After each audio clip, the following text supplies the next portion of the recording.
अल्हम्दुलिल्लाहि रब्बिल आलमीन वस्सलातु वस्सलामु अला सय्यिदिल मुरसलीन अम्मा बाद फ़ाऊज़ु बिल्लाहि मिनश शैतानिर रजीम बिस्मिल्लाहिर रहमानिर रहीम रब्बि इश्रह ली सदरी व यस्सिर ली अमरी वहलुल उक़दतम मिन लिसानी यफ़क़हू क़ौली रब्बि ज़िदनी इल्मा।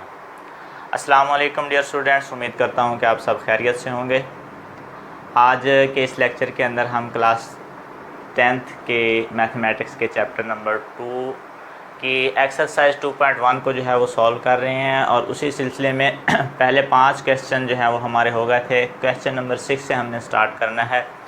यहाँ पे हमने डिस्क्रिमिनेंट को जो है वो पढ़ा था एक्सरसाइज 2.1 के अंदर, और डिस्क्रिमिनेंट की मदद से ही हमने पहले 5 क्वेश्चन को जो है वो सॉल्व किया था और इसकी मुख्तलिफ़ कंडीशन जो है वो हमने पढ़ी थी कि किन किन सूरतों के अंदर डिस्क्रिमिनेंट जो है वो हमें बताता है कि आपके पास जो क्वाड्रेटिक इक्वेशन दी गई है वो क्वाड्रेटिक इक्वेशन कैसी है, नातक है, हकीकी है, गैर हकीकी है, कॉम्प्लेक्स है, या रूट्स उसके जो है आपको फ़र्क कुनिंदा जो है डिस्क्रिमिनेंट बताता है। उसके मुताबिक हम फिर उसके रूट्स जो हैं वो बताते हैं कि रूट्स किस किस्म की जो हैं वो हो सकती हैं। अब यहाँ पे ये जो क्वेश्चन है, ये क्वेश्चन है आपके पास कि आपने वो कंडीशन ये जो आपके पास इक्वेशन दी गई है mx + c का स्क्वायर माइनस 4ax, इसके लिए बतानी है कि किन रूट्स के लिए, किस कंडीशन के लिए जो है इसकी रूट्स जो हैं वो इक्वल हो सकती हैं। तो रूट्स इक्वल उस वक्त होंगी जब आपके पास डिस्क्रिमिनेंट जो है वो ज़ीरो के आप उसको इक्वल रखेंगे। तो आप इस इक्वेशन को जो है वो जस्ट सॉल्व करेंगे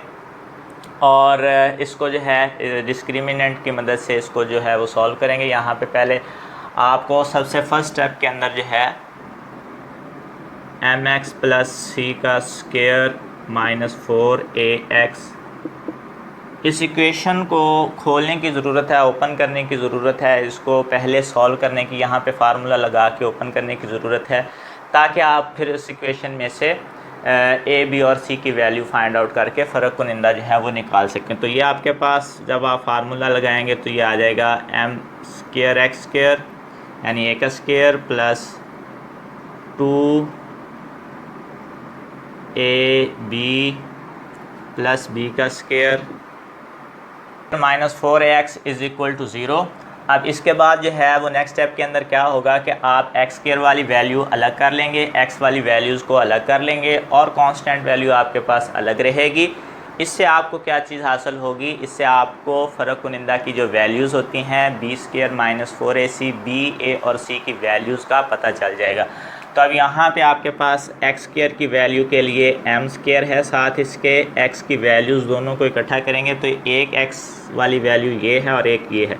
इन दोनों को जब हम इकट्ठा करेंगे तो ये आपके पास वैल्यू आ जाएगी 2mc माइनस 4a, और x इन दोनों में से कॉमन ले लिया हमने, 2mc और माइनस 4a, और x की ये वैल्यूज़ आ गई हैं और c की वैल्यू आपको बता रही है कि वो c² है।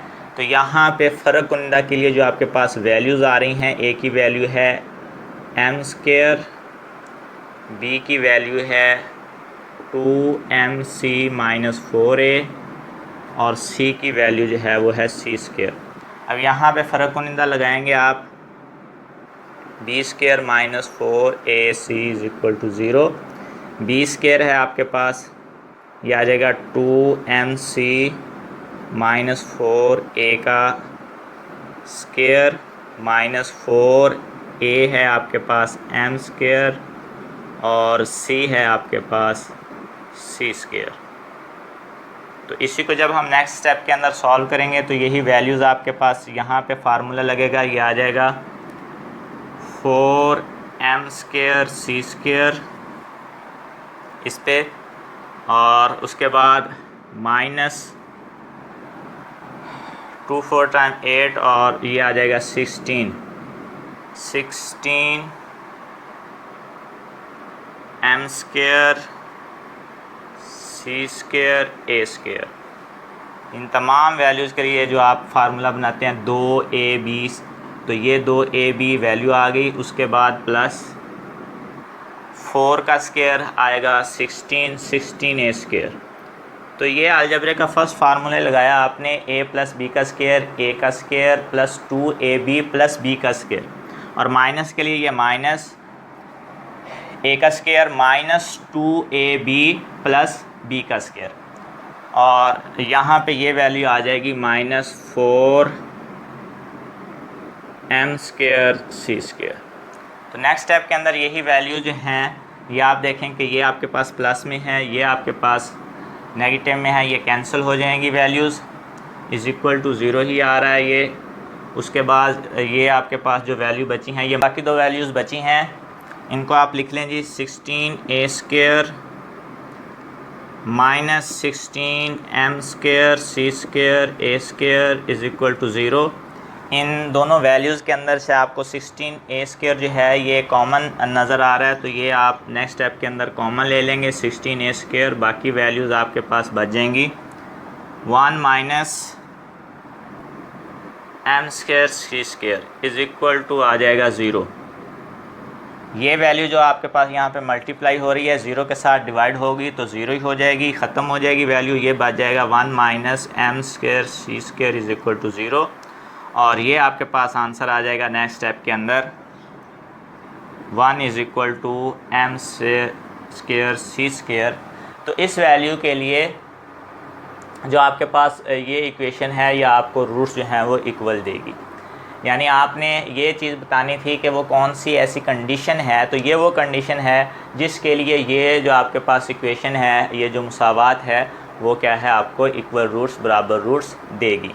तो यहाँ ये है जी आपका आंसर, यहाँ तक ये क्वेश्चन सॉल्व हो गया। हमने सिंपल इसके अंदर क्या किया है, यहाँ पे आपने फार्मूला लगाया, फार्मूला लगाने के बाद ए बी और सी की वैल्यूज़ निकाली और फ़र्क कुनिंदा को 0 के इक्वल पुट कर दिया, क्योंकि रूट्स क्या हैं 0 के इक्वल हैं, रूट्स इक्वल हैं, इस वजह से आपने फ़र्क कुनिंदा को 0 के इक्वल पुट किया है। अच्छा, हमारे पास क्वेश्चन नंबर 7 और इसके अंदर आपने बताना है कि अगर ये आपके पास इक्वेशन है और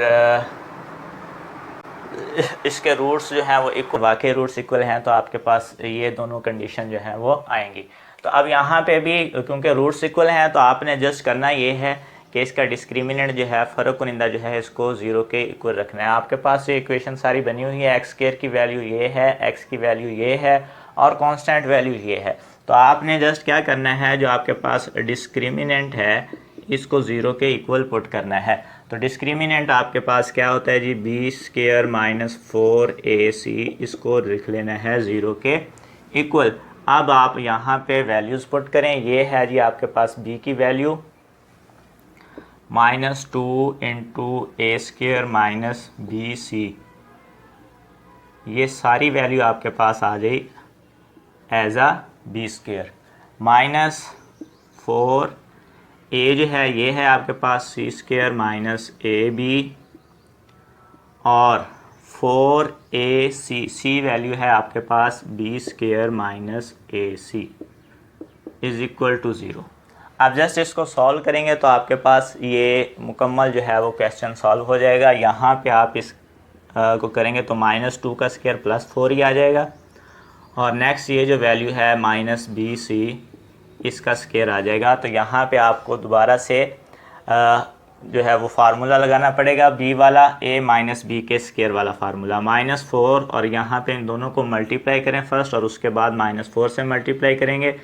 तो ये मल्टीप्लाई करेंगे सी square B square minus a सी की पावर 3 हो जाएगी, 2 और 1 3, माइनस ए बी की पावर 3 हो जाएगी और माइनस माइनस ये प्लस हो जाएगा, a square b c is equal to 0।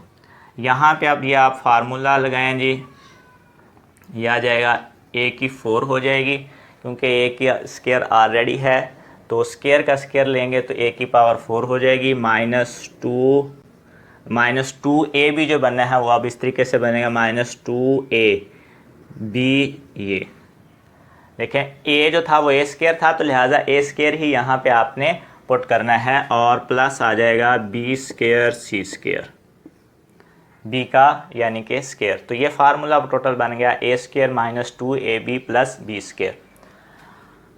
अब ये जो वैल्यूज़ हैं माइनस 4 को अंदर तमाम वैल्यूज़ से जो है वो मल्टीप्लाई करेंगे तो ये आपके पास वैल्यू आ जाएगी माइनस 4 सी square B square plus 4a सी की पावर 3 प्लस 4a बी की पावर 3 और -4a² इज इक्वल टू 0 हो जाएगा। अब इसी तरीके से इस 4 को भी आप मल्टीप्लाई करेंगे तो ये वैल्यूज़ आपके पास आ जाएंगी 4a⁴ -8a² plus 4b² -4c² plus 4ac³ plus 4ab³ -4a²bc। अब ये आपके पास एक कंप्लीट इक्वेशन जो है वो बन गई है। इसमें जो सेम वैल्यूज़ और अपोजिट साइन के साथ आ रही हैं उनको आप कैंसिल कर दें। जिस तरीके से ये है प्लस में और ये माइनस में, ये कैंसिल हो जाएगी। इसके अलावा वैल्यू देखें जो सेम आ रही हैं, तो यहाँ पे कोई भी वैल्यू सेम नहीं आ रही। ये a²bc है और ये a²bc है, ये दो वैल्यू सेम हैं। बाकी वैल्यूज इस तरीके से आ जाएंगी 4a⁴ plus 4ac³ plus 4ab³ और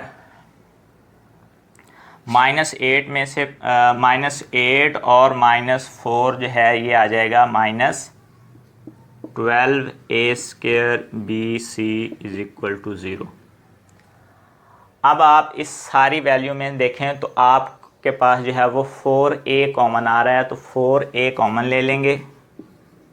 बाकी वैल्यू बच जाएगी a³ plus c³ plus b³ -3abc। अब ये दो इक्वेशन बन जाएंगे। आप 4a को भी 0 के इक्वल पुट कर लेंगे और इस वैल्यू को भी 0 के इक्वल पुट कर लेंगे। 4a को 0 के इक्वल पुट किया, 4 से डिवाइड किया, तो ये एक कंडीशन जो आपके पास क्वेश्चन में दी गई थी ये हमने अचीव कर ली, इसको प्रूव कर लिया। अब इसी तरीके से इसको भी आप इसी तरीके से साबित कर लेंगे। अब इसको 0 के इक्वल पुट करेंगे तो a³ सॉरी ये 3 है, a³ plus b³ plus c³ is equal to, ये जो माइनस वाली वैल्यू है ये दूसरी जानब जाके पॉजिटिव हो जाएगी 3abc। और ये आपके पास दूसरी कंडीशन है जो आपके पास क्वेश्चन के अंदर दी गई थी। ये दोनों ही आपने साबित करनी थी और ये आपने जस्ट किया क्या है कि आपने फ़र्क कुनिंदा को 0 के इक्वल किया है, क्योंकि रूट्स उसने क्वेश्चन के अंदर ही आपको कंडीशन बता दी थी कि इक्वल हैं। तो उम्मीद करता हूँ कि आपको आज के ये दोनों क्वेश्चन नंबर 6 और 7 अच्छे तरीके से समझ आ गए होंगे। नेक्स्ट लेक्चर के अंदर इसी एक्सरसाइज के आखिरी क्वेश्चन जो हैं उनको सॉल्व करेंगे। हमारे साथ रहें, हमें अपनी दुआओं के अंदर याद रखें। मिलते हैं नेक्स्ट लेक्चर में, तब तक के लिए अल्लाह हाफिज़।